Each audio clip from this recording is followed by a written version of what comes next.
পৃথিবী বড় স্বার্থপর, দুনিয়া বড় স্বার্থপর। দুনিয়া কাউরে জায়গা দেয় না। দুনিয়া কত ক্ষমতাধরকে মাটির নিচে ফেলায় দিছে, দুনিয়া কত সম্পদ আলাকে মাটির নিচে ফেলে দিছে, দুনিয়া কত সুন্দরী নারীকে মাটির নিচে ফেলায় দিছে। এমনও বাদশা ছিল পৃথিবীতে যার হাতের আঙ্গুলের ইশারায় মানুষের গর্দান উড়ায় দিত, যার হাতের ইশারায় উঠতো মানুষ, বসতো মানুষ।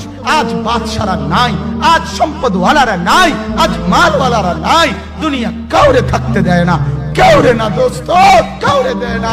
দুনিয়া দাদারে আমার থাকতে দেয় নাই। আমার দাদারে আমি দেখছি, আজ আমার দাদা নাই। আমার নানারে আমি দেখছি, আমার নানা নাই। আমার দাদিরে আমি দেখছি, আমার দাদি নাই। আমার নানিরে আমি দেখছি, আমার নানি নাই। আমার বাবারে আমি দেখছি। দুনিয়া আমার বাপকে থাকতে দেয় নাই। আমার বাপ কবরে চলে গেছে। দুনিয়া কাউরে থাকতে